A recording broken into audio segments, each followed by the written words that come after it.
Abbott has stated that they will begin delivering 50,000 tests each day starting this week. And as you know, even before this development, we've been doing more tests than any other country anywhere in the world. It's one of the reasons that we have more cases than other countries, because we've been testing. It's also one of the reasons that we're just about the lowest in terms of mortality rate, because we've been doing more testing, so we have bigger numbers to look at. I want to also thank General Semonite of the Army Corps of Engineers and General Pavlovicek, who's here with us, who's going to say a few words in a little while. What the Army Corps of Engineers did, along with FEMA in New York, was incredible. They built 2,900 beds worth of hospital, an incredible hospital in the Javits Center, which I know well. And I just want to say that was unreal. They did it in less than 4 days. People have never seen anything like that. And it's an incredible, complex, top-of-the-line hospital. They did it so quickly. Everyone's trying to figure out how they did it, including me, and I was a good builder. But they did it very quickly, Mike, so we're very happy. So I want to thank Army Corps of Engineers, FEMA, the incredible job they have done. Now they're moving to other locations throughout the country where they already have people building hospitals. We're doing them in Louisiana and New Jersey, many other places. But these are incredible men and women, and they worked around the clock, and the people of New York are very happy. Governor Cuomo expressed his thanks, which we appreciate. But these are, there's nobody could have done a job like that. Most people have never seen anything like it. The deployment of rapid testing will vastly accelerate our ability to monitor, track, contain, and ultimately defeat the virus. We will defeat the virus. It will also allow us to test doctors, nurses, and other healthcare workers immediately and enable us to act quickly and aggressively to shut down the spread of the virus, so important in critical facilities like hospitals and nursing homes. And we will ensure that we can give cities and states the best information to guide local decision makers in making. I want to point out that the hydroxychloroquine is being administered to 1,100 patients, people in New York, along with the Z-Pak, which is azithromycin. And it's very early yet. It started 2 days ago. But we will see what happens. I want to thank Stephen Hahn, who's a great doctor, left one of the best jobs in our country running an incredible hospital in Texas. And he's the head of the FDA, and Stephen got approval for that so fast. Let's see how it works. It may not, but we may have some incredible results. We're going to know soon. So it's being tested on 1,100 people in New York. The FDA is also allowing the emergency use of a blood-related therapy called convalescent plasma as an experimental treatment for seriously ill patients. This treatment involves taking blood plasma from patients who have already recovered from the virus. So they're recovered, they're strong, something was good in them that worked. And so we take the plasma from those people that have recovered so well, meaning their plasma is rich in antibodies against the virus, and transfusing it into sick patients very powerfully. So sick patients will be transfused with the blood taken to boost their immune system. We'll see what happens. And we're having some early results that are good, but we will see. And that's going, I think, very rapidly.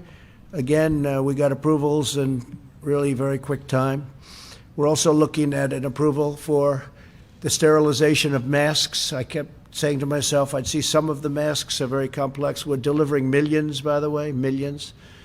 But I kept saying, why aren't they able to use that mask a second, third, fourth time? And Mike DeWine, the great governor of Ohio, called me. They have a company that is in the final process of getting approval for the sterilization of masks. And in some cases, depending on the mask, some of these masks are very strong, very powerful, very strong material. they're able to sterilize the mask up to 20 times. So that's, I guess, like getting 20 masks. And so we worked on that. As soon as I heard from Mike today, I got involved, and the FDA is now involved, and we're trying to get a fast approval for the sterilization of masks. That would be a tremendous difference. It would be really helpful.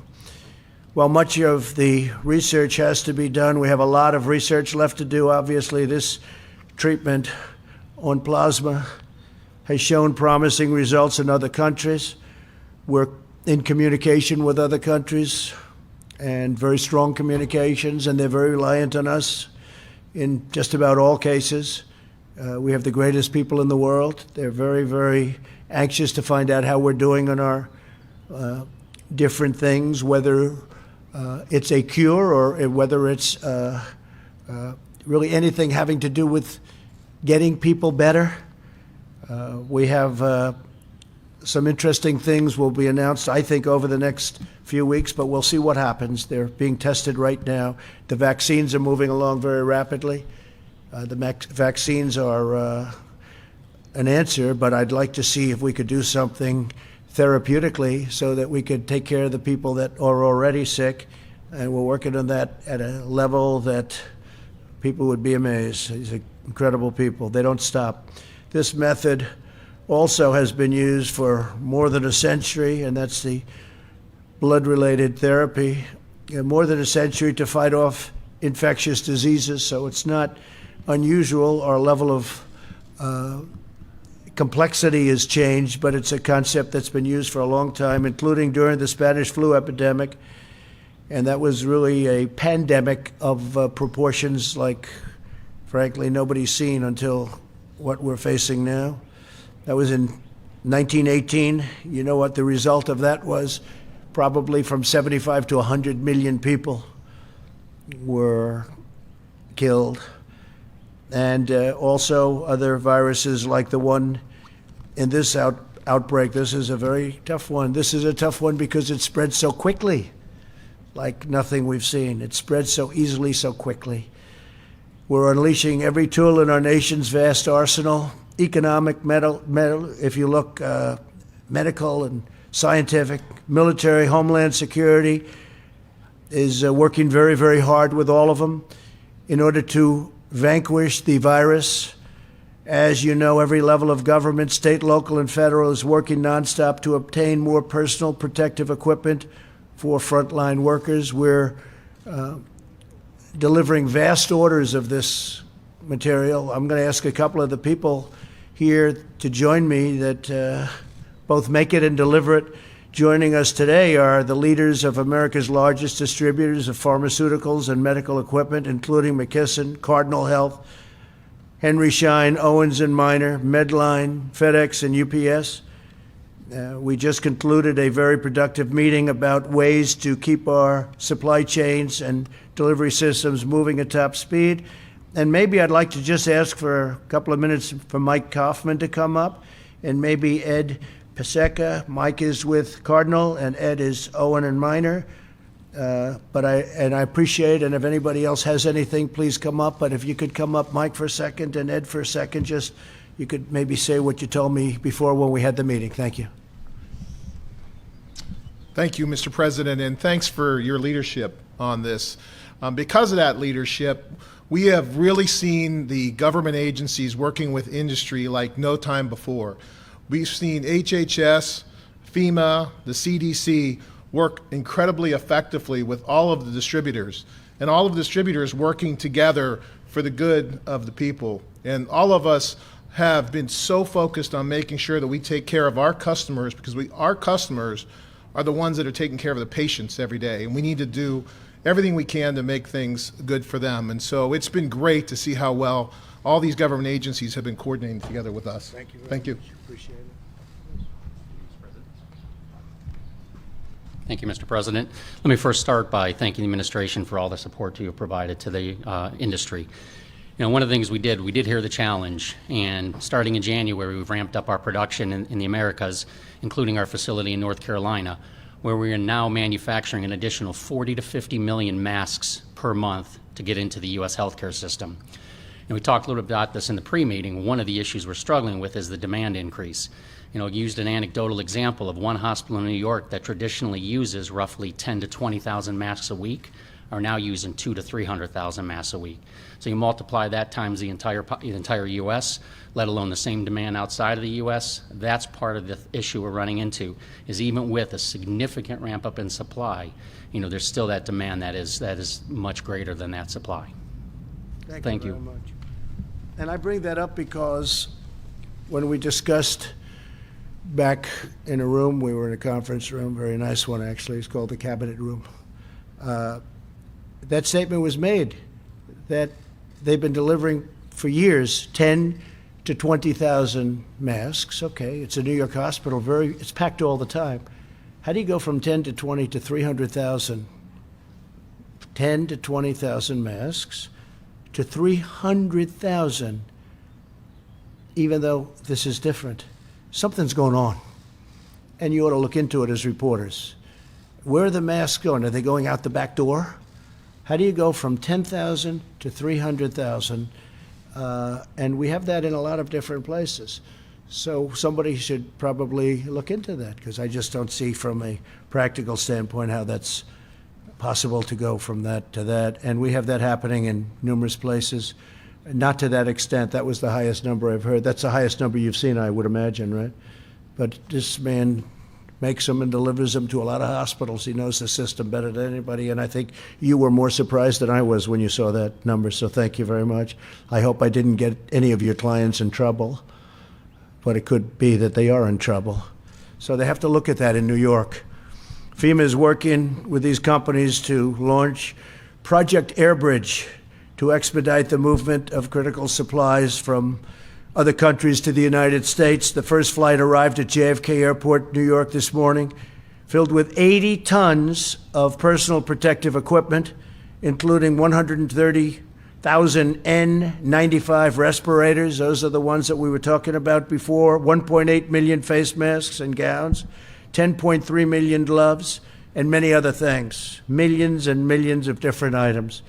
FEMA has scheduled 19 additional flights and is adding more daily. We hope to have about 50 flights. We're going to have, I think, including the one that came in today, we're up at 51 flights with these massive planes from the different companies that were so nice to be here today. Would you like to say something on behalf? Please come up. Thank you.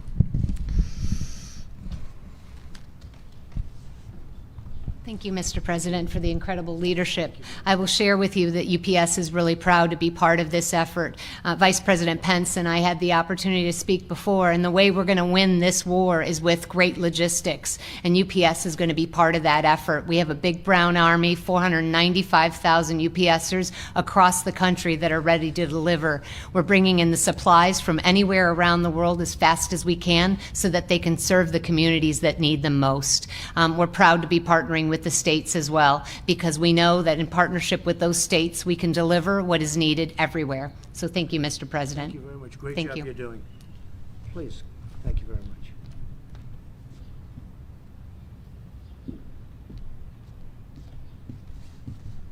Thank you, Mr. President. I would certainly like to echo my colleagues' comments that the collaboration amongst many of the government agencies and the private market, the distributors represented here today, has been incredible, has been increasing and ramping up over the past weeks.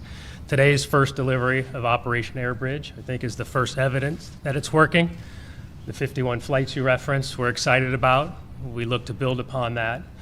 So I would echo my thanks for your leadership, and certainly to the staffs for the terrific partnership and the commitment to protect the people we think about most often, which are the people on the front lines providing care.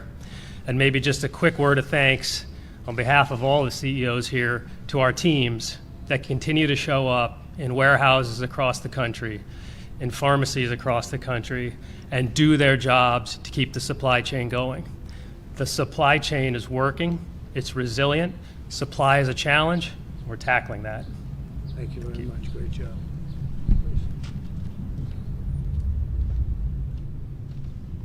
Thank you. Thank you, Mr. President, and thanks to FEMA and HHS I think great leadership and is really working well. The demand has skyrocketed, and we're doing a lot of things to bring in more masks, more other protective apparel. We are involved in reprocessing masks, and we've already started at about 100,000 masks per day, and we hope to expand from there. So we're quite optimistic about it. Yeah, Thank you. fantastic job. Anybody else, if you want? Yes, please. You're doing such a great job, we have to let thanks. everybody if they want. Thank you. Thank you, Mr. President. We appreciate the opportunity to work with your administration on a lot of collaborative fronts. Number one, we've all talked about PE products. That's critical, and it's not just to the hospitals. That's a must, but it's really to all healthcare providers out there working on the front line. So our commitment is there to get it to the hotspots and get it to the care providers that are taking care of those patients. It's absolutely key. Second, we talked in there about buying in America and getting resources back here and manufacturing in America. That is critical, a lesson to be learned from where we are. And lastly, we're proud that we introduced a test. We need to get some more tests out there in a rapid form. We're excited about that. We've worked with your administration very closely in the FDA, and we're very grateful for that because it's a quick, rapid antibody test that needed as well. So we're really proud to work with your administration. All going well. Thanks so much. Thank you.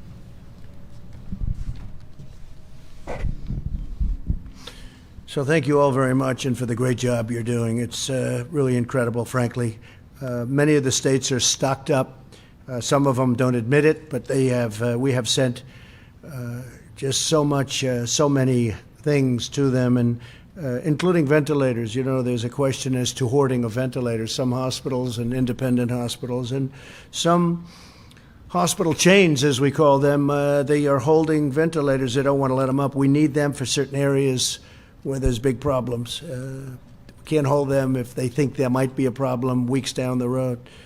So we've delivered a lot, and this group has been really fantastic. We want to thank you. And UPS and FedEx, in particular, you've gone absolutely out of your way, so we appreciate everything you've done and delivered. The federal government continues to mobilize every resource to make sure our frontline doctors and nurses have the equipment needed to save American lives.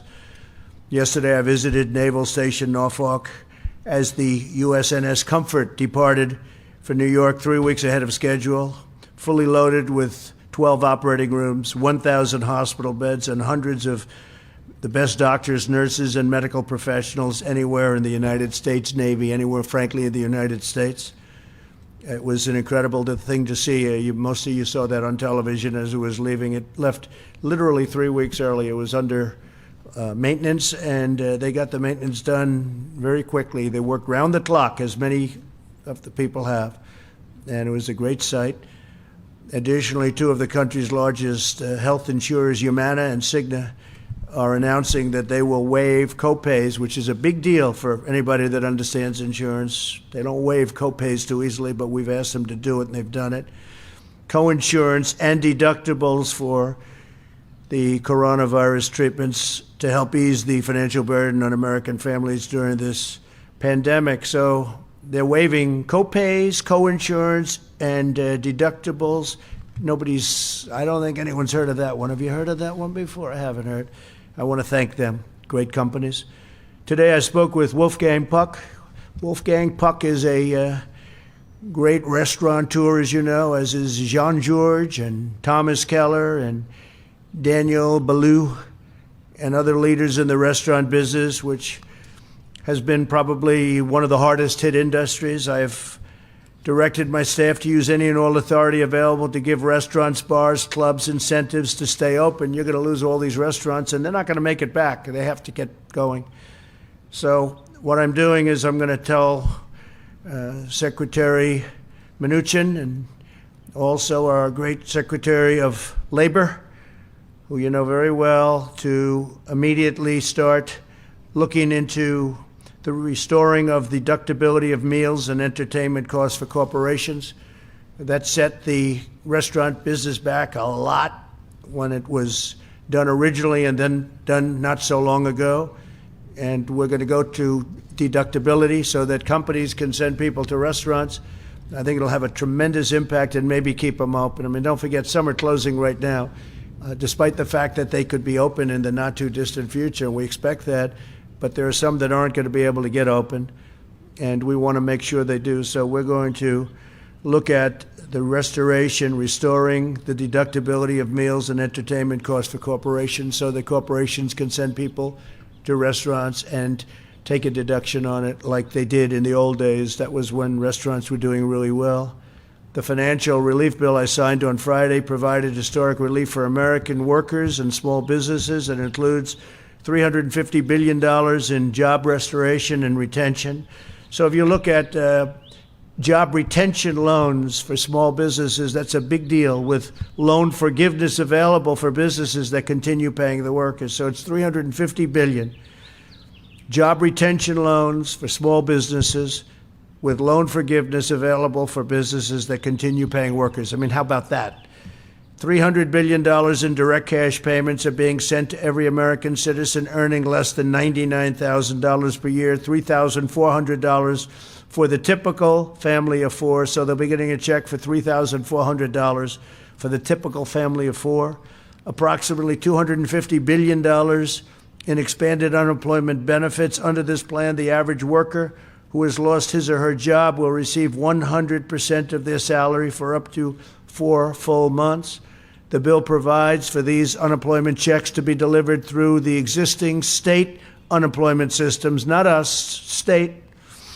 And I was opposed to this method because many of the states have very antiquated computer systems that are 45 years old, and they're not prepared to handle this kind of distribution, this kind of money coming in so quickly. They're not set up for that, and I didn't want to do it, but our opponents wanted it, so we did it. And if they don't get their money fast, I'm going to ask that we convene the federal government, that we come back to Congress, and we'll do something where we take care of it, because we can take care of it very easily and quickly, and I said that. But a lot of these systems are so old and so antiquated at the state level that they're going to have the money, they're going to get the money very quickly, but they're not going to be able to distribute it. So remember what I said, and we will, if we have to, call Congress back or find some other way of delivery of the money. Throughout this great national struggle, the American people have embodied the unrivaled patriotism and willpower that has led America to conquer every challenge, every single one in our nation's history. More than 90% of Americans say they are staying home as much as possible, putting their lives, their careers, their educations, and their dreams on hold out of devotion to their fellow citizens and to their country. Social distancing, that's the way you win. These shared sacrifices are pulling our nation together like never before. Family bonds are strengthening. Neighbors are looking after neighbors. It's incredible. I'm seeing, you're seeing, everybody's seeing what's happening. Communities are rallying for the cause, and all divisions are fading away. The Americans of every background are uniting to help our nation in this hour of need. It's up to 151 countries. So when we say our nation and the world, when you think of it, 151 countries. Somebody said to me today that wasn't in this particular world, they didn't know that we had that many countries. 151 countries, that's something. And some are struggling at a level that nobody would have believed possible. If you look at Italy, if you look at France is having big problems. Spain is having incredible problems. Something we did very well is when we stopped the inflow from China at a very early level. That was a good thing to do, great thing to do. We would have had thousands and thousands of more deaths. And we also stopped the inflow from Europe at a very early level. But those things were very important, especially the initial one, because we had never done anything like it, where we closed our borders to a country like that. The modeling put together by Dr. Birx and Dr. Fauci and our other top healthcare we have, and these people are amazing, the healthcare experts who in this country are the best in the world. They demonstrate that the mitigation measures we are putting in place may significantly reduce the number of new infections and ultimately the number of fatalities. I want the American people to know that your selfless, inspiring, and valiant efforts are saving countless lives. You are making the difference. The modeling estimates that the peak in death rate is likely to hit in 2 weeks. So, I'll say it again. The peak, the highest point of death rates, remember this, is likely to hit in 2 weeks. Nothing would be worse than declaring victory before the victory is won. That would be the greatest loss of all. Therefore, the next 2 weeks and during this period, it's very important that everyone strongly follow the guidelines, have to follow the guidelines that our great Vice President holds up a lot. He's holding that up a lot. He believes in it so strongly. The better you do, the faster this whole nightmare will end. Therefore, we will be extending our guidelines to April 30th to slow the spread. On Tuesday, we will be finalizing these plans and providing a summary of our findings, supporting data, and strategy to the American people. So we'll be having lots of meetings in between, but we'll be having a very important statement made on Tuesday, probably Tuesday evening, on all of the findings, all of the data, and the reasons we're doing things the way we're doing them. We can expect that by June 1st, we will be well on our way to recovery. We think by June 1st, a lot of great things will be happening. I want every citizen in our country to take heart and confidence in the fact that we have the best medical minds in the world tackling this disease. We have the best science, the best researchers, and the best talent anywhere working night and day to protect your family and loved ones and to overcome this pandemic. With the grace of God, we are rising to the occasion. We are proving that no darkness can overshadow the eternal light of American courage. We will win, and when we do, we will rebound with astonishing force and speed. We will be stronger than ever, and we will have learned so much where something like this can never hurt us to the extent it has, and the world. Again, in our present crisis, the strength of our people is our single most important asset, and together we will defeat this invisible curse, this invisible enemy, and rise to incredible new heights. So I just want to thank you all for being here, and we'll take some questions if you'd like. Yeah, please, Kelly. Dr. Fauci said that there could be in excess of 1 million cases in the United States and deaths could exceed 100,000. Do you accept that assessment, and has that formed your thinking about extending these guidelines? And you also talked about New York. Were you suggesting there has been inappropriate use of masks or improper conduct with supplies? No, I want the people in New York to check, Governor Cuomo, Mayor de Blasio, that when a hospital that's getting 10,000 masks goes to 300,000 masks during the same period, and that's a rapid period, I would like them to check that, because I hear stories like that all the time. You know, we're delivering millions and millions of different products, and all we do is hear that, can you get some more? But when you hear that, and I heard that from one of the great companies of the world at doing this, it's a client. And they're going from, you heard it, 10,000, 20,000 tops to 300,000. And that's a hospital that's always full. So I think people should check that, because there's something going on. It's not, I don't think it's hoarding. I think it's maybe worse than hoarding, but check it out. Check it out. I don't know. I think that's for other people to figure out. But you don't go from numbers like that. Now, other equipment likewise, because we're delivering a lot of ventilators, and we're building, by the way, we're building and buying, and we have a lot of ventilators that we're going to be sending out very soon. We also have right now in the stockpile almost 10,000 ventilators that we have to hold in case of emergency. We don't want them going out, and then Louisiana has a tremendous problem, which we now know they do. You know, all of a sudden it came very quickly. Louisiana was doing so fantastically well, then all of a sudden it was a big rash of cases. So we have to be prepared to move the ventilators. They're very important pieces of equipment. They're very expensive, and they're very complex. It's like building a car.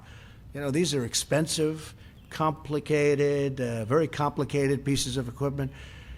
So we now have 10,000 in, and we inherited a system which was broken, just like I'll never forget the day when a general came and said, "Sir, my first week in office, we have no ammunition." That was in the military. We've now rebuilt our military, stronger than it's ever been, and we have so much ammunition. You wouldn't believe it, how much ammunition we have. But the same thing here. We had a stockpile that was deficient. We had testing that was no good. We had a testing situation that just wasn't right. It was okay for very small cases, but it was obsolete and it was broken, and it was only good for a very small situation. But what I'd like to do is I'd like to ask Dr. Fauci to come forward and discuss the number, because I think the number is going to be a very different number than the numbers that you talked about. Please, Doctor, you might talk about that. Yeah, thank you, Mr. President. Yeah, the number I gave out is, based on modeling. And I think it's entirely conceivable that if we do not mitigate to the extent that we're trying to do, that you could reach that number. Yeah. It's possible. I mean, you could make a big soundbite about it, but the fact is it's possible. What we're trying to do is not let that happen. So instead of concentrating on the upper and the lower, we're saying that we're trying to push it all the way down. But the second part of your question was, yes, we feel that the mitigation that we're doing right now is having an effect. It's very difficult to quantitate it because you have two dynamic things going on at the same time. You have the virus going up and you have the mitigation trying to push it down. But the decision to but to extend this mitigation process until the end of April, I think was a wise and prudent decision. Dr. Birx and I spent a considerable amount of time going over all the data, why we felt this was a best choice of us, and the president accepted it. So in direct answer to your question, the idea that we may have these many cases played a role in our decision in trying to make sure that we don't do something prematurely and pull back when we should be pushing. Deborah, please, could you explain the 2.2 million if we did nothing? Because a lot of people would like to know that. So thank you. I mean, you all know you've all seen the models. You've seen the models from Imperial. You've seen the models from Columbia. We've reviewed 12 different models. And then we went back to the drawing board over the last week or two and worked from the ground up, utilizing actual reporting of cases. It's the way we built the HIV model, the TB model, the malaria model. And when we finished, the other group that was working in parallel, which we didn't know about, HIME, and Chris Murray, ended up at the same numbers. So if you go on his website, you can see the concern that we had with the growing number of potential fatalities. All of the flu models predicted anywhere between 1.6 and 2.2 million fatalities if we didn't mitigate. I think you all knew those numbers. Some of them predicted half of the United States would get infected and have that level of mortality. So we've worked very hard together to really look at all of the impacts of the different mitigations that have been utilized around the world and use that evidence base to really bring that data and that evidence to the president to consider for extending, which is not a simple situation when you ask people to stay home for another 30 days. And so they have to know that we've really built this on scientific evidence and the potential to save really hundreds of thousands of American lives. And we know that's a huge sacrifice for everyone. We know it's a sacrifice for every mother and child and father who's also self-isolating. There are people that have to go out to work, and we know the compromises that they're making. But it's all to protect not only Americans, but the healthcare providers. The healthcare providers that are on the front lines, and you've seen them, and you've seen how difficult this has been. And so we're really working. There will be a comprehensive piece presented on Tuesday that really talks about not only diagnosing individuals, but also increasing our surveillance now that we have more test kits so that we can really stop and contain new infections. At the same time, we're really dedicating test kits still to the critical diagnosis so people can get the treatment that they want.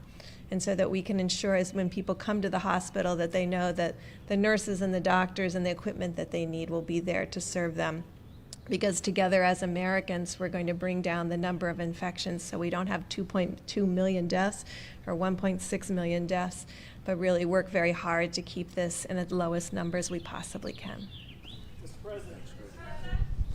I just want to reiterate, because a lot of people have been asking, well, what would have happened if we did nothing? Did nothing. We just wrote it out. And I've been asking that question to Tony and Deborah, and they've been talking to me about it for a long time. Other people have been asking that question. And I think we got our most accurate study today, or certainly most comprehensive. Think of the number, 2.2, potentially 2.2 million people if we did nothing. If we didn't do the distancing, if we didn't do all of the things that we're doing. And when you hear those numbers, you start to realize that with the kind of work we went through last week with the $2.2 trillion, it no longer sounds like a lot, right? So you're talking about, when I heard the number today, first time I've heard that number, because I've been asking the same question that some people have been asking, I felt even better about what we did last week with the $2.2 trillion, because you're talking about a potential of up to 2.2 billion, and some people said it could even be higher than that. So you're talking about 2.2 million deaths, 2.2 million people from this. And so if we can hold that down, as we're saying, to 100,000, it's a horrible number. Maybe even less, but to 100,000. So we have between 100 and 200,000. We all together have done a very good job. But 2.2 up to 2.2 million deaths, and maybe even beyond that, I'm feeling very good about what we did last week. Yes, please, go ahead, please. President, given that you're announcing that you're extending these guidelines, was floating Easter a mistake, do you think? And No. Does this, you can tell us why, and It then... was just an aspiration. We actually will be hitting, potentially, this was with our meeting before, on Easter, we probably, well, that could be a peak. That could be a peak period. That could be the peak, sadly to say, that could be the peak number of deaths before it starts coming down. No, that was aspirational. We had an aspiration of Easter. But when you hear these kind of numbers and you hear the potential travesty, we don't want to do anything where, we don't want to have a spike up. We don't want to do it soon, and then all of a sudden you go down, you're coming down, and then you start going up again, because we discussed that can happen. And we don't want that to happen. We've gone through too much. So that was an aspirational number. I didn't say Easter. I said it would be a great thing if we could do it by Easter. And we know much more now than we knew 2-3 weeks ago. Easter should be the peak number, and it should start coming down, and hopefully very substantially from that point. Okay, thank you. Please. OAN. Jen Pellegrino with OAN. Yes. Thank you, sir. Mr. President, your approval ratings have been the highest they've ever been, as well as the ratings on your handling of the virus. Yet there are some networks that are saying they're debating whether or not to carry these briefings live. Do you think there's a link between the two? Well, I don't know. I know that, well, that's a nice question. Thank you very much. Yeah, I don't want high approval ratings for this. I wish we could have our old life back. We had the greatest economy that we've ever had, and we didn't have death. We didn't have this. We didn't have this horrible scourge, this plague, you call it whatever you want, the virus. But we're working very hard. That's all I know. I see things, I see numbers. They don't matter to me. What matters to me is that we have a victory over this thing as soon as possible. When you hear that 2.2 million people could have died if we didn't go through all of this, and now the number will be, a much lower number. Hopefully it's going to be the numbers that we're talking about. So I appreciate it very much. But, what I want is I want our life back again. I want our country back. I want the world back. I want the world to get rid of this. This, again, 151 countries. And we're going to do it. We're going to have a great victory. We're going to have a great victory. Go ahead, please. Sorry, bud. Yeah, thanks. You mentioned it. I just want to make sure I was right. So Humana and Cigna are going to waive for all costs for anybody that's got the coronavirus. They're going to take care of everything? Well, that's what they said. I told you what they're going to take. Right. Copays in particular, that's a big deal. Insurance companies don't do that, and I appreciate it. Humana and Cigna. They should be getting a lot of credit for that. Will there be other companies? I don't Just know. those two? Well, or- those two are getting a lot of credit right now for it, and they should, because it's something that, it's a lot of money they're waiving. And so we thank them. Will there be other companies? I wouldn't be surprised. Are you There's calling great- on them to there's do it, great sir? spirit. I'll tell you what, yeah, I'd love to have them do it. Let them waive those copays. There's a great spirit in this country right now.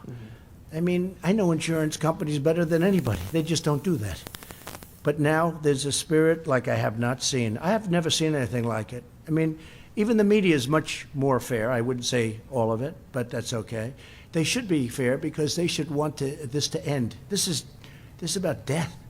So I want to thank Cigna and Humana. Thank you. Will the federal government be reimbursing those insurance companies, or is this something they really are just doing out of their pocketbooks? They haven't asked for reimbursement, so I assume they're not. They said they're going to waive them. Waiving them doesn't mean we're going to waive them and get reimbursed, no. Okay. And second question for you, sir. First of the month is 3 days away. I know these cash payments are coming. Treasury Secretary Mnuchin said today about 3 weeks they should get there. For people that are worried about paying rent, I know mortgages through the HUD is taken care of, but I'm just curious about rent. What should people be doing for the first of the month? Well, they're going to be getting the money. I will tell you, I think landlords are going to take it easy. We may put out a statement on that. I think a lot of people that are owed money are going to take it easy. They don't sort of have a choice. But a lot of concessions are made, just like the insurance companies. A lot of concessions are being made that wouldn't have even been thought of 3 weeks ago, not even thought of. So a lot of really positive things are happening. Please, behind you. Thank you, Mr. President. Yesterday, why did you publicly threaten quarantine on New York, New Jersey, parts I of didn't do Connecticut? that at all. Read the statement. Read the statement. Read what I said. I said we're going to look into possibly quarantine. I didn't say we're going to quarantine. I looked at it as a possibility because a lot of our professionals suggested quarantine. I said we're going to look at it. We then looked at it. You see? Who are you with, Bloomberg, right? I can't imagine that. Let me just tell you, I didn't threaten it. I don't go around threatening. What happened is people, professionals, very good professionals, love the idea of doing that because that's sort of the ultimate in distancing. You can't do. They didn't want New Yorkers where they're having a problem necessarily going down to Florida where they have less of a problem. So the concept of quarantine was thrown out to me. Really would love to do it. They would love to do it. And I thought it was too much to do because the people are doing a great job with it. Also, it's very hard to enforce. But Okay, by please, speaking thank about you. it publicly, by speaking about it publicly and letting it be known that it's a consideration, do you think that you maybe frightened some No, Americans? I think we and- made people aware to stay in your houses and do good. Now we did an advisory. It's a strong advisory. The governors are running the advisory, the 3 governors, New York, New Jersey, Connecticut. And I think we did a great thing. But all I did yesterday, as you know, you can see it, you can read it, you can read, and you can see very simply that I said that we are looking into it. And then before the end of the evening, substantially, we decided to go with the advisory, which frankly I liked better from the beginning. Go ahead. Thank you, Mr. President. I have 2 questions. The first is, you've said repeatedly that you think that some of the equipment that governors are requesting, they don't actually need. You said New York might need I didn't might not say need that. I didn't 30,000. say that. You said it on I didn't Sean say- come Hannity's on, Fox News. come You on. said You know, that why you don't, might. why don't you some- people act? Let me ask you. You said why some don't you states- act? Why don't you act in a little more positive? It's always trying to My get question you. to you get is- you, get you. And you know what? That's why nobody trusts the media anymore. My That's question why to you is, how is that gonna Excuse me, impact- you didn't hear me. That's why you used to work for the Times and now you work for somebody else. Look, let me tell you something. Be nice. Don't Mr. be President, my threatening. question Don't is- be threatening. Be nice. Go My ahead. question is, how is that going to impact how you fill these orders for ventilators or for masks? Your not gonna views that impact. they're not, you're not going to, it's not going to We're impact you at producing all. tremendous numbers of ventilators. We're doing a great job on it. Mike Pence, our vice president, has headed up the task force, which has been incredible, the job they've done. We have everybody in the White House working on it. We have everybody in the country is working on this in one way or the other. The fact is we've done a great job of delivering. You've seen the biggest people in the business. I mean, there's nobody even close to this group of people. We had a meeting at 3 o'clock. It lasted for a long time. It was a great meeting with the generals and with everybody else, and they have done a fantastic job. I'm just saying this. If they're holding, let me give you one example. We sent thousands of generators to New York. They were put into a warehouse, a New York warehouse that happened to be located, interestingly, in Edison, New Jersey. They were given to New York, And we then went to other places, also giving thousands of ventilators. The people in New York never distributed the generators. We said, why didn't you distribute them? Now, you have to understand, they have New York people working in those warehouses. They knew they had them. So we said, why didn't you distribute them? I hope they've distributed them now, but maybe they didn't need them so badly. But just so you know, we're all, you, me, everybody, we're all on the same team. You know, when journalists get up, and you're a journalist, a fine journalist, when journalists get from up Sean Hannity. and ask questions that are so threatening. I was quoting we're you all on the directly same from your team. interview with Sean Hannity. Take a look at my interview. What I want to do is, if there is something wrong, we have to get to the bottom of it. When I hear face masks go from 10,000 to 300,000, and they constantly need more, and the biggest man in the business is like shocked. He knows all about the virus, by the way. He's not surprised by that. He knows all about it. He shouldn't be surprised. He should say, well, that's standard, because this is really a very tough disease. This is really a very tough virus to handle. Okay, Mr. please, go President, ahead. Mr. President, my second Go ahead. question. My That's second question enough. is. Thank you very much. Mr. President, my second Please, please. That's enough. That's enough. That's not fair to your other reporters. It's not fair. You had a long time, a long question. If we have time, I'll get back to you for your second question. Is that okay? All right. Thank you. I appreciate it. Thank you, Mr. President. Just to follow up on previous questions, you said that the peak will hit in 2 weeks. Well, we don't know that, but we think the peak will hit. You think it will hit Right. in 2 weeks? That is our Sure. two doctors here. Can you just share with us your understanding of how bad it will be so the American people will be prepared for it? Well, I can. I think I'll ask doctor and doctor. Maybe you could both come up and give your opinion on that, because that's really. And I have another question on Okay, Italy, please. please. Thank you. I mean, we have great concerns when you look at the model. As I told you, look at the Chris Murray model, where he shows a rapid escalation, and you can see it happening with the people we're losing every day throughout America. And you can see it going up, just like cases, and we're starting to lose people at the same rate. And we have deep concerns about that. And I think we're meeting and we've had calls with the clinicians, and that has been extraordinarily helpful. I think you're watching the alerts. I mean, we have a different population than Italy or Spain. And so because of that, our doctors and our nurses are getting information back really quickly so that they can talk to each other about how to really combat this. We're seeing things here that weren't reported in other countries. And so I really want to appreciate, I know doctors and nurses are going full out, but they're also taking the time and their 2 hours of sleep to write us about what could be happening when you see the cardiovascular disease and others. So in the model, and there's a large confidence interval. And so it's anywhere in the model between 80,000 and 160,000, maybe even potentially 200,000 people succumbing to this. That's with mitigation. In that model, they make full assumption that we continue doing exactly what we're doing, but even better, in every metro area with a level of intensity, because we're hoping that the models are not completely right, that we can do better than what the predictions are.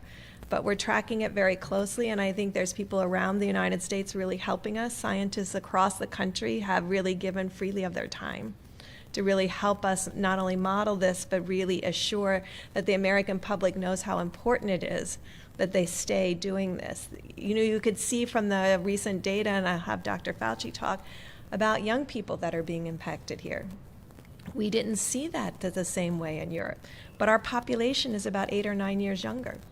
And so we have to be attentive to all aspects of this, to children, to young people, to adults. We know still the people with pre-existing conditions and the elderly are at particularly high risk, but we don't want to lose any American. And so that's why I think the president came to the conclusion that at a minimum we have to continue what we've been doing, but even better, to every metro area out there, we have to do better. We have to ensure that we're protecting each other. Tony, you want to? So, at the risk of offending my modeling colleagues, models are good, but models often generate the kind of anxious question that you asked, is how bad could this possibly get? And as I've said many, many times, a model is as good as the assumptions that you put into the model. And very often, Many of these assumptions are based on a complexity of issues that aren't necessarily the same, as Dr. Burke said, from one country to the other. So when you give a model, you have the worst extreme, you have the best extreme. Often the worst extreme means that you don't do anything. You just, as we say, let it rip and let it go. If you go to the lower end, that means you've actually mitigated really to the utmost.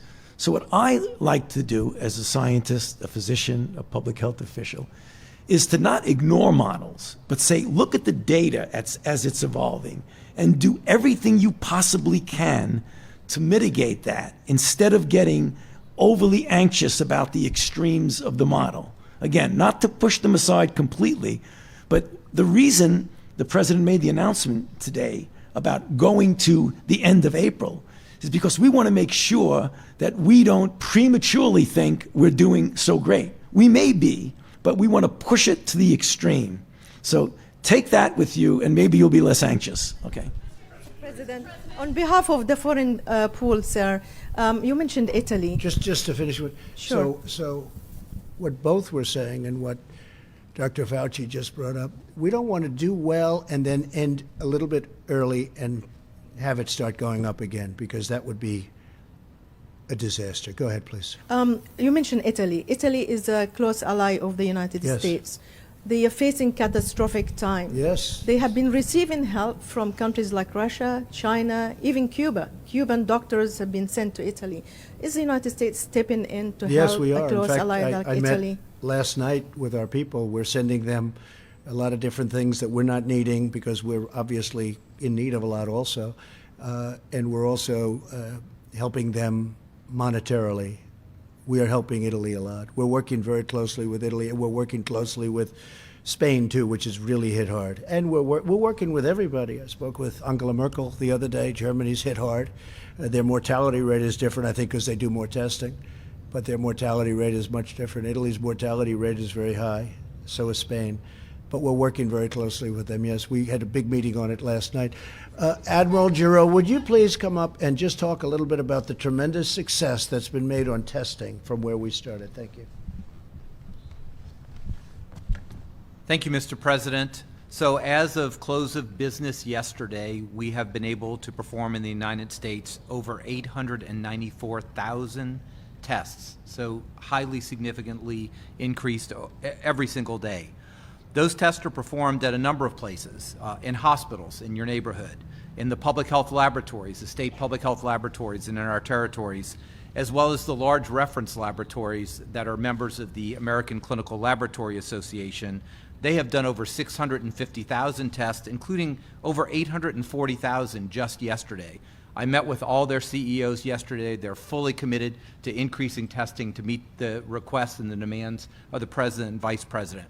Couple words on the point of care test. Point of care means you stop, you get the result right there that the President and the Vice President have talked about by Abbott, approved in record time by Dr. Steve Hahn and the FDA. This is a point of care test, meaning that from the time to swab to the time you get a positive result, 5 minutes like the President said, and at most 15 minutes for a negative result. So just think of it as a 15-minute test.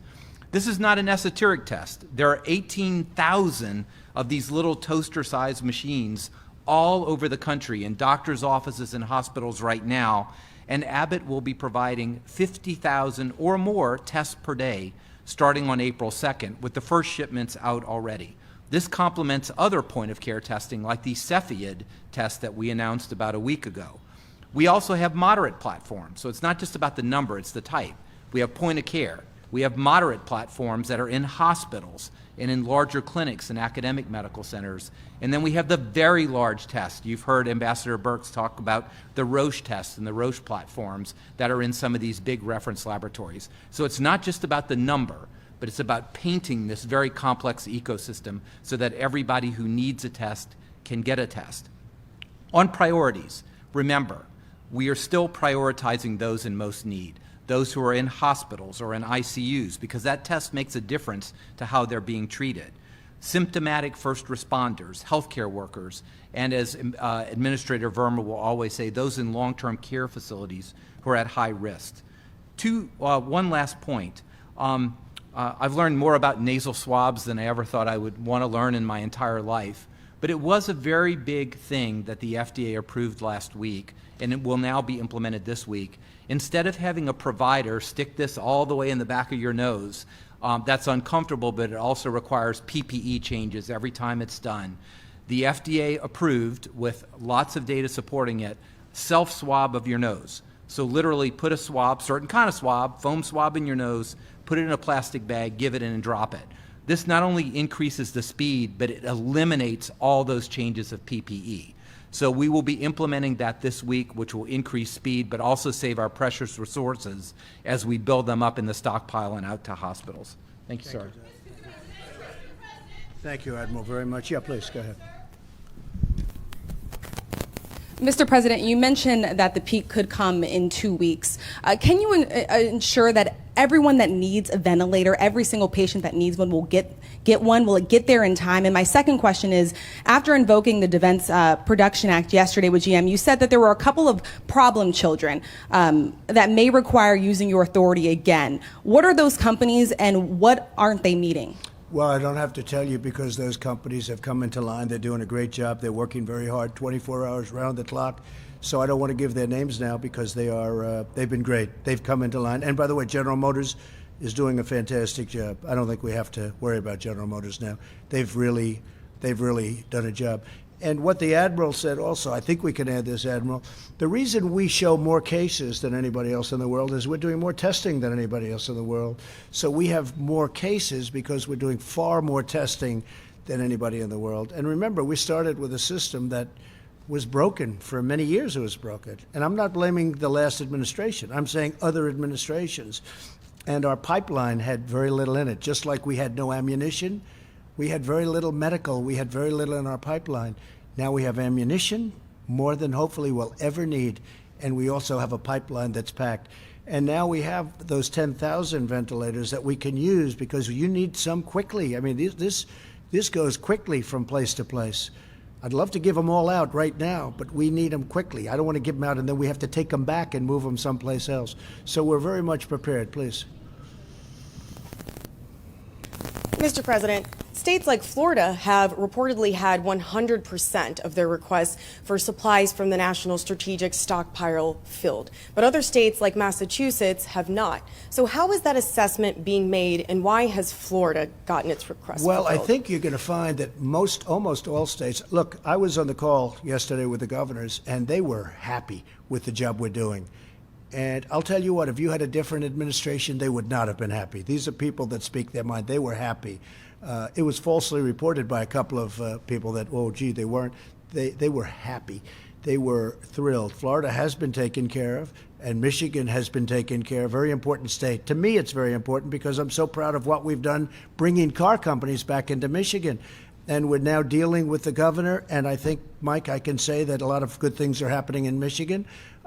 Massachusetts, we're dealing with the governor very strongly, and we're trying to get things to Massachusetts as rapidly as possible. But why has Florida received 100% of its requests compared to some other states? Is there a reason? Well, Florida, look, they're very aggressive in trying to get things, and they're doing a very good job. But I think I can say all of the governors are very committed. We're very committed. We're working together.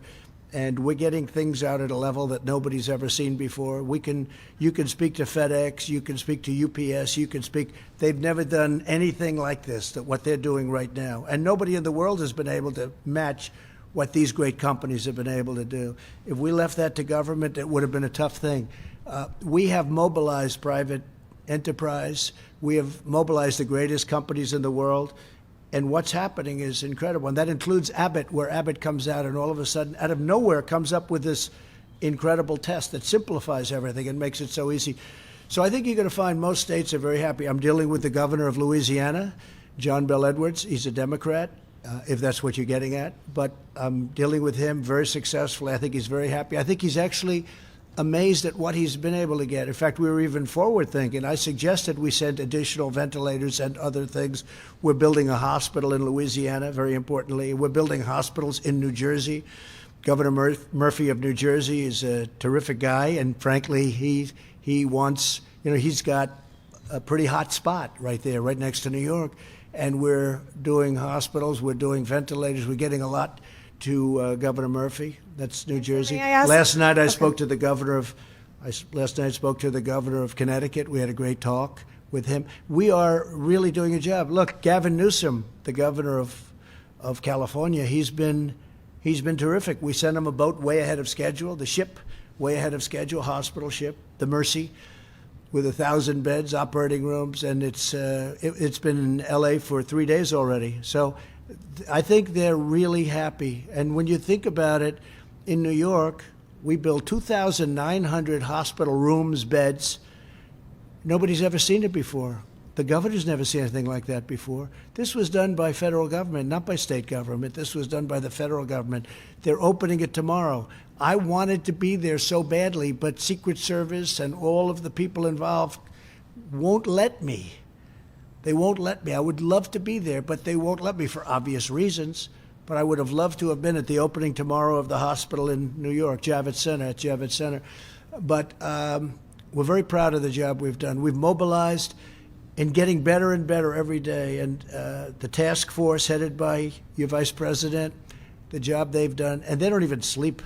Okay, any other questions? Sir, may I just follow up on your letter to the governors that you sent, since we were on the topic of governors? You sent a letter to governors at the end of the week saying that you guys were going to be developing criteria to be able to classify counties based on whether they were hotspots or whatnot. And I wanted to know if you have enough tests currently to be able to accurately rank those counties. Yeah, we're ranking counties and we're ranking states. And a lot of people put out false information because they don't know what they're talking about.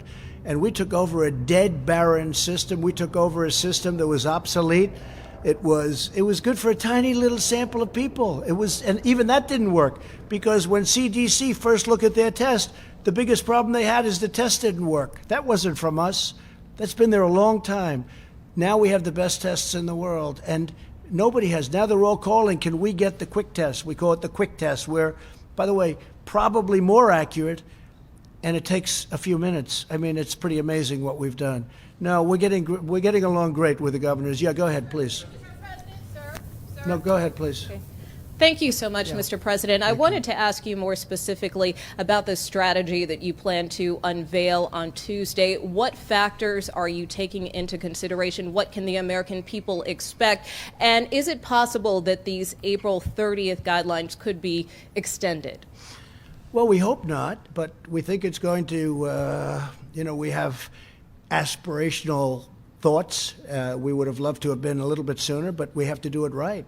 We could have done it. We could have done it on Easter, but there was a good chance that if it's coming down or if it's still going up, maybe it's going to be coming down by that, but we just felt it was too soon. We can't take a chance. Again, because of what we've done and because of the fact that we've stopped the flow from China so early, because the question is from a lot of my friends, why don't we just wing it? Why didn't we just wing it? And I kept asking, and we did models now. Finally, we got these models in. And you hear about the 2.2 million people would have died. I don't mean we would have had 2.2 million cases. These are 2.2 million people would have died. 2.2 million people. Look, we're going to have a meeting or speech or press conference or something on Tuesday. I thought what I was going to announce the end of April on Tuesday, but I said, let's do it now because somewhere along the line it's going to leak. We might as well just do it now and get rid of all the leaks. This way it didn't, nice and clean. But we have to really do a great job for another couple of weeks. And I think we're going to be in great shape. And we're going to be in a position, even with what we're trying to do with restaurants, with deductibility, we have to get these restaurants back in. We have to get our businesses open. We have to get the planes flying. We have to get everything going. We have to get even the cruise ships. I mean, we have to get those cruise ships moving along. We had the greatest economy in the history of the world 3 weeks ago. And now we've said, please don't work anymore. We're actually paying people not to work. Nobody's ever heard that. That's not for us. People want to work. But at the same time, and I'm so glad that Dr. Fauci and Dr. Birx gave us a number. And the number on the outside, and maybe it's not even on the outside, we don't know, is 2.2 million people would have died if we didn't do what we're doing. And now we're looking at numbers that are going to be much, much, much lower than that. And it makes everything we're doing feel much better to me. Please go ahead. Thank you, sir. I do have a question for you, but I'd like to let my colleague Gimish finish her That'll be second question, fine. if that's Finish all right. it. Go ahead. That'd Thanks, be fine. Jeremy. I was going to call on you next. You know that. Thank you, Mr. President. You've also said that at one point that you thought more people might die from the economic tragedies and the economic problems in America due to the coronavirus outbreak. What health officials are telling you that? And Dr. Fauci, could you speak to that, the idea that there might be mental health and suicide related to this? Would that outpace at some point the virus's impact on this society? Well, Thank I could you. ask Dr. Fauci to come up, but it's common sense. You're going to have massive depression, meaning mental depression. You're going to have depression in the economy also, but you're going to have mental depression for people. You're going to have large numbers of suicides. Take a look at what happens in a really horrible recession or worse. So you're going to have tremendous suicides, but you know what you're going to have more than anything else? Drug addiction. You will see drugs being used like nobody's ever used them before, and people are going to be dying all over the place from drug addiction, because you would have people that had a wonderful job at a restaurant or even owned a restaurant. I spoke to great people today that have done a great job, and one day they're at the top of their business. They're celebrity chefs. They've got the most successful restaurants, and in one day they have nothing. They've gotten wiped out one day from our enemy, this invisible, horrible scourge. So when you ask me that, it's so easy to figure that. I mean, massive drug use, massive depression, mental depression, massive numbers of suicide. Anxiety causes, disease, they say. A lot of people agree. You're going to have tremendous. And hopefully we're not going to have that, because hopefully by what we're doing, we get the best of both worlds. We don't have 2.2 million deaths. We have a number that's much less, much, much less. And at the same time, we get our country running again. Please. Thank you. Thank you, Mr. President. You were next. He was very nice in doing it, though, nevertheless. Go ahead. Thank you, Which sir. is unusual for CNN. Two quick questions. First of all, during this 30-day additional period, do you anticipate at all relaxing those restrictions by region during these additional 30 days? I don't think or so. No? It's a great question, actually. I don't think so. And I asked that the same. I said, how about Nebraska? How about Idaho?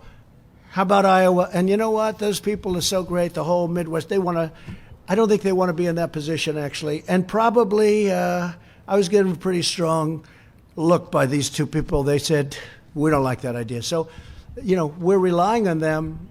They're the best in their profession, and they didn't like the idea. And secondly, sir, I want to ask you about And some we could do it, but I don't think it would be good. Thank you, sir. I'd also like to ask you about some comments you made on Friday. You were talking about governors of different states, and you said, I want them to be appreciative. You also said, if they don't treat you right, But I didn't say don't that. call. I didn't These are say direct, that. No, direct it's such quotes, sir. Excuse me. Ready? Take a look at what I said. I want them to be appreciative of me, okay? And then you cut it off because it's fake news. You and CNN. of your Listen, administration, just absolutely. Please, let me just finish. You just said it again, and the answer's a lie. That I could your read you statement your is a full lie. comments, let, sir, Let if me that just would say, be look, easier. your statement and your response and your answer is a lie, because here's the story. You ready? I said, I want you to be appreciative of me, and then you go on, and then I go on, and you cut it off. But it says You said, because I when want you're them not, to be appreciative. I don't want them to say things that aren't true. I want them to be appreciative. We've done a great job. And I'm not talking about me. I'm talking about Mike Pence, the task force. I'm talking about Thank FEMA, you. the Army Corps of Engineers. Thank you. But then you went on to say, if they don't treat you right, I don't call. He's a different type of person, I don't you call. said, referring to No, the I vice don't president. call. No, I don't call the governor of Washington Why in now. this time? But Mike Pence calls, and the head of FEMA calls. I don't stop them. Did I ever ask you to do anything negative, Mike, to Washington, the state of Washington? Michigan, I love that state. That's one of my favorite places in the whole world, Michigan. And I'm so proud of what's happened with the auto industry. It's coming back to Michigan. No, I don't have to call, because I'm probably better off not, because he's a failed presidential candidate. He's a nasty person. I don't like the governor of Washington. So you know who calls? I get Mike Pence to call. I get the head of FEMA to call. I get the admiral to call. But what you didn't say, see, you started it off, and you talked about, I have to be appreciated. But then, when you read the rest, it said, because if you don't appreciate, you're not respecting these incredible people, the two admirals, you're not appreciating FEMA, and the Army Corps of Engineers who built 2,900 beds in 3.5 days, and you're not appreciating all of the work that's been done, and you're not appreciating these incredible people from private enterprise that are delivering things in numbers that nobody's ever seen. See, and that's why people aren't watching CNN very much anymore. That's why they don't like it. That's why your ratings are no good. Because you, even after knowing the truth for days now, you bring up the old lie. Read the rest of your question, the rest of your statement, you didn't put in. You have to put that in. And it said in there, FEMA, and it said in there, Army Corps of Engineers, because when they disrespect me, they're disrespecting our government. And you know what? I don't mind if I'm disrespected, but they can't disrespect the Army Corps of Engineers and FEMA. Okay. Why is the lack of appreciation? Please go ahead. I want them to appreciate the incredible job we're doing. We are doing a job the likes of which has never been done before. And there are a couple of people that know that. But for political reasons, let's say they're Democrats. They don't want to give this administration credit, and that's okay. But I don't have to deal with them. But our vice president does deal with them. Please, go ahead. Thank you, Mr. But that's President. why CNN is not trusted anymore. They are not trusted. They are fake news. Remember that. Go ahead. Yes, you are. Go ahead. Thank you, Mr. President. I wanted to ask you about the extension of the CDC guidelines you've announced today through the end of next month. And of course, you know that there have been shelter-in-place orders that have been imposed by governors and mayors all throughout the country. And when you take that all into account, it sounds like, and it seems like you've acknowledged that America essentially will be shut down for the next few weeks, maybe even the next 2 months. You mentioned June 1st as a date in which you'd like America No, we think it's going to really start to open up. We think that that's going to be the bottom of the hill. That's where we're looking at June 1st, maybe even a little bit sooner than that. So we have this hill. If we did nothing, the hill would have been up here. We did a lot. We did just about maximum. And we got lucky because we stopped China from coming in, and then later on we stopped Europe from. We got lucky. We got very lucky. The people that were coming in here, they went to Italy, they went to Spain, they went to other countries. We got lucky, and they got unlucky, to be honest with you. You look at what's going on in Italy and Spain in particular. So, no, I don't want that. June 1st, we think we can reach the bottom of that hill on June 1st, and that would be a great thing. And I have confidence in the two doctors. I think that that could be a date. It could even be sooner. Could be a little bit later. It could be sooner. But I think people would be very happy if we did a job and saved potentially millions of lives. I think people would be very happy with that date. My question, sir, Okay, actually asks, yes, please, go ahead, Mr. please. President, my question actually has to do with the $2.2 trillion relief bill that you signed into law. In your view, do you think that another relief bill, another phase bill, may be necessary? And are you prepared to support that, Mr. President? Well, I'm prepared to do whatever is necessary to, number one, save lives, and number two, bring our economy back strong just like it was before. I think our economy has a chance to be just as good and even better than it was before. And remember, a lot of the money that you read about, that's all coming back. These are loans to great companies that got stopped from doing business. They'll be back very soon. So much of the money that we're talking about, that money's coming back. And we'll take warrants, meaning we'll take pieces of the company for the taxpayers of our nation. I expect that we'll make a lot of money with that money. We're going to make a lot of money, and that's okay. I don't even want to talk about making money, because what I want to talk about is two things. Number one is saving lives, and number two is bringing our economy back, okay? But I think we're going to do very well. That whole money, a lot of it's coming back. Please. Mr. President, thank you. Earlier this afternoon, you had tweeted that there are on average 8.5 million Americans tuned into these daily press briefings. Yet there are some networks out there that are, concerned about taking these briefings. No, I know exactly what you're saying. No, I've read that. What do you say to Well, these I've read detractors? that CNN doesn't want to cover them. I've read that, except they can't help them because the ratings are so high. If the ratings were low, they wouldn't be here. This man wouldn't be here. In 100 years, you could bet your life that he would never be here with CNN and all their cameras if they're bad, because we help their ratings. We lift up their ratings because their ratings are very low. But for the most part, I haven't heard that. I will say the Washington Post has a drive on not to go to the President of the United States news conference because, frankly, so many people are watching. We're getting the word out. We're getting the accurate word out. And a lot of people are happy about it, and a lot of people aren't. But they should be happy. when I have the general, when I have Seema, and when I have Tony, and when I have our incredible, these are all like people that have become big stars, okay? But they've done a great job. But Deborah has done a fantastic, all of these people, they don't want to be stars. You know what they want? They want to win. They want to win the battle against the virus. They've been fighting this stuff their whole life. Between Ebola and swine flu and, I don't know, I'm not sure I'd love your life, but that's what you like, right?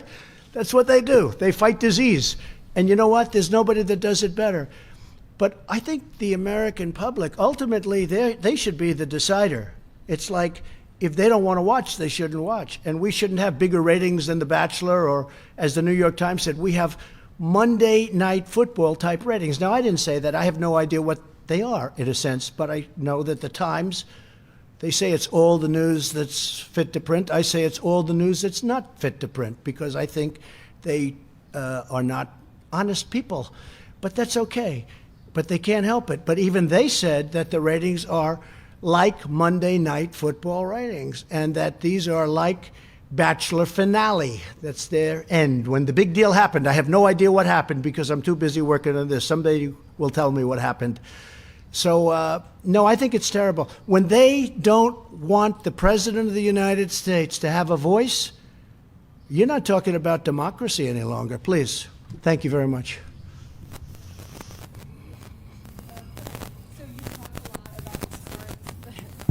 Thanks, Mr. President. You've talked a lot about concerns about leaving the economy for so long. Was there any dissent from your top economic advisors in your decision to leave the guidelines in place until the end of April? No, and this is before we heard the 2.2 million people. I mean, we had a lot of people who were saying maybe we shouldn't do anything, just ride it. They say ride it like a cowboy. Just ride it, ride that sucker right through. That's where the 2.2 million people come in. Would have died, maybe, but it would have been 1.6 to 2.2, and that's not acceptable. But there were a lot of people that said, I thought about it. I said, maybe we should ride it through. You know, you always hear about the flu. I talk about it all the time. We had a bad flu season. We're in the midst of a bad flu season. You know, we had a bad season last year, as an example, a bad flu season.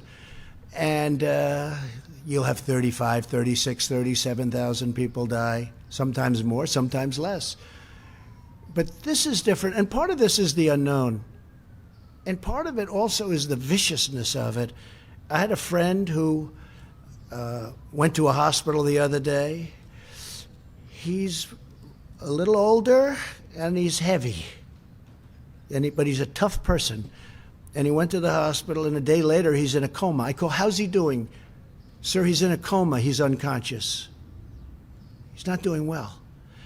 The speed and the viciousness, especially if it gets the right person, it's horrible. It's really horrible. Please, go ahead. Mr. President, this may be good for some of the advisors as well. We've heard some rumors that Louisiana is really going to get hit hard next because there's a possibility with Mardi Gras. Have you guys seen any data to back that up of what happened a few weeks ago and whether or not that's contributing to the spike in Louisiana? I don't think it's a rumor. I think it's a fact. And Louisiana's been hit hard. And Louisiana is an example. It started off with like nobody for so long. When I spoke to the governor. But Deborah or Tony, either of you, if you'd like to talk.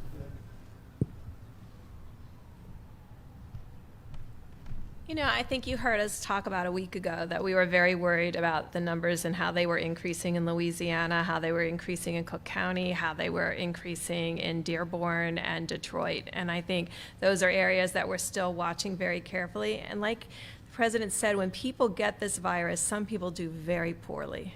And when certain metro areas get exposed to the virus, we see this really very rapid expansion of the virus.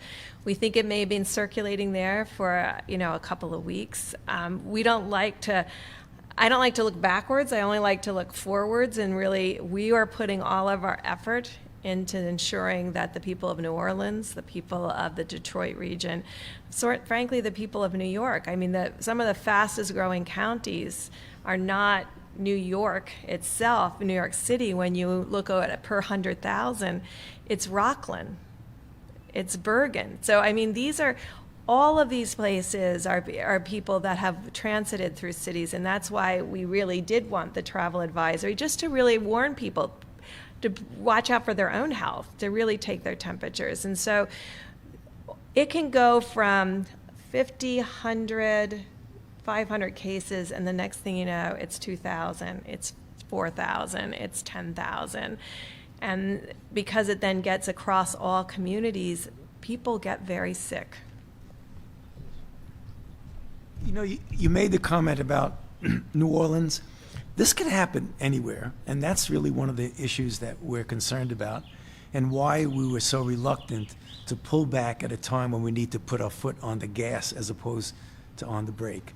And as what Dr. Berg said, this is exactly what you see. There are a number of communities, cities, states, what have you out there, in which they're trickling along like that. Don't get complacent about that, because that's exactly the way the virus works. It goes like this, then like this, and then it goes up like that. That's exactly what happened in New Orleans. That's what happened in a terrible way with New York. That's what we're trying to avoid in multiple locations throughout the country.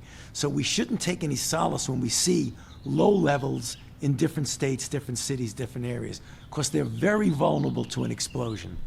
And Mr. President, last question for me, sir. Just real quick, I asked the Vice President a week ago, and I think we talked about it last week as well. You took the test that first time, I remember that, and I think you took it last week, Mr. Vice President. Have you had a chance to take it again? Does it get easier the second time around? Is it, I mean, do you feel, how are you feeling? Yeah. I think I'm waiting for that little 45-minute test. I sort of like that, or now it's down to 5 minutes, I understand. But no, I haven't, but I think I will take it again if it's appropriate. I don't feel there's any symptoms. I don't notice, have you noticed any sniffles? Nothing, right? So far I haven't felt that way, but you know, there was a big, strong point made originally, I think it still holds. Take the test if you need it, if you have the symptoms. If you don't take it. That's put out by the professionals, so, you know, I don't have it, but I would take it. I just wanted to say one thing also about what Tony had mentioned. So I grew up in Queens, New York, and right next to a place called Elmhurst, Queens. And they have a hospital that's a very good hospital, Elmhurst Hospital, right? I've known it. I've known where it is. I can tell you the color on the outside, the size of the windows. I mean, I know it very well, right? I was near my community where I lived. And I've been watching that for the last week on television.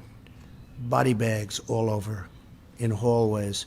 I've been watching them bring in trailer trucks, freezer trucks. They're freezer trucks because they can't handle the bodies. There's so many of them. This is essentially in my community, in Queens, New York. I've seen things that I've never seen before. I mean, I've seen them, but I've seen them on television in faraway lands. I've never seen them in our country. Elmhurst Hospital, unbelievable people.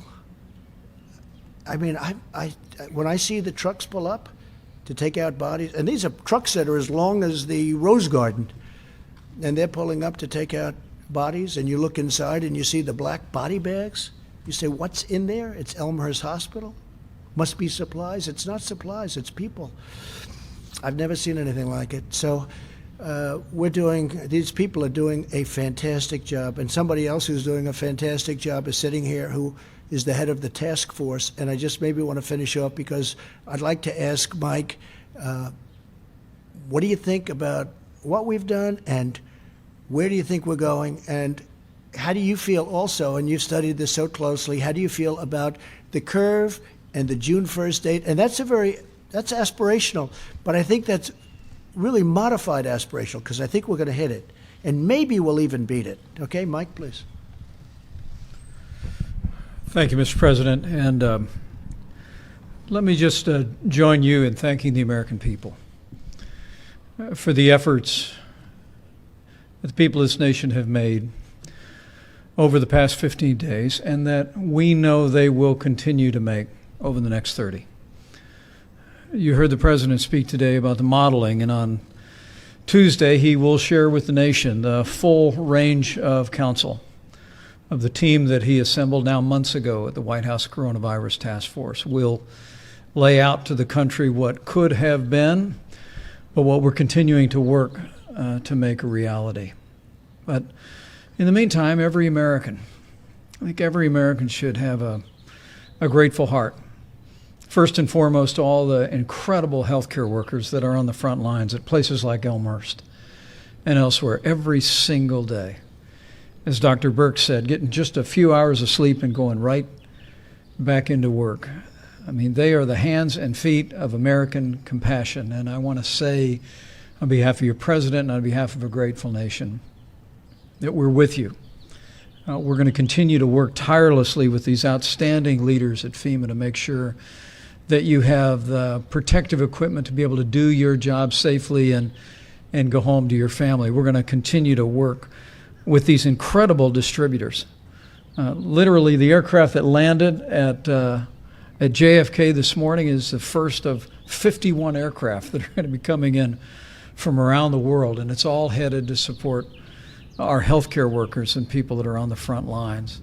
But also, Mr. President, I want to say thank you to American businesses whose generosity is shining forth every day. The two insurance companies that you mentioned have waived co-pays and are providing full coronavirus coverage to Americans for the full treatment that people that are enduring this virus are experiencing. But American businesses like those so well represented here are stepping up every day with what the president likes to call a spirit, the likes of which we haven't seen for quite a while in this country. And it's truly inspiring. I also want to join your words about this team that you've assembled, not only the healthcare team, the extraordinary team at FEMA and HHS, but all of our partners at the state and local level and the work that they're doing. Mr. President, when you tapped me to do this 5 weeks ago, you said, I want a full partnership with our states. I want to make sure the federal government is there working with our governors and all the local health officials, and to all of you who are managing your states, to all of you that are implementing those healthcare policies on the local level, you have our admiration and our commitment to continue to be with you. And I think what the president laid out today, while it is, I'm sure, for many Americans that were hoping we would be with this sooner, there may be a modest sense of frustration and disappointment. But what I hear, speaking to these healthcare experts, is that there is light at the end of the tunnel.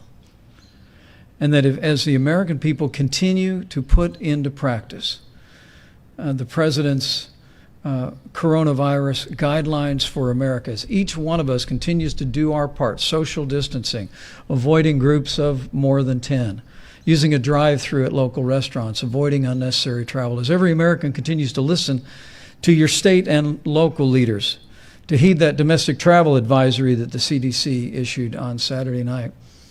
We're going to hasten the day that we get to the other side of this, as the president said, and that we truly do believe that while there are challenges in the weeks ahead, there is hope that as every American continues to put these guidelines into practice, as every single one of us continues to do our part, that we'll get through this. I mean, when the American people know how tall the hill is, Mr. President, we've never failed to get over it, and then some. And I think with your leadership, with this extraordinary team that you've assembled, with the great leadership that we have at state and local levels, the partnership with American businesses, and the can-do spirit of the American people, we'll get through this, and we'll get through this together. Thank you. Thank you, Mike. Thank you very much, Mike. So I just want to end by saying that we're all in this together, all of us. I have never seen anything like it. The unity, the esprit de corps, the spirit, I've never seen anything like it. It's a beautiful thing to watch. Unfortunately, the enemy is death. It's death. A lot of people are dying. So it's very unpleasant. It's a very unpleasant thing to go through. But the level of competence, the level of caring, the level of love, I just think it's brilliant. And it's possibly happening in other countries. Possibly, I don't know. I can't speak to other countries, but I can speak to the United States of America. And I've said it before, and I'll say it again. I am very proud to be your president. Thank you very much. Thank you, everybody. Thank you.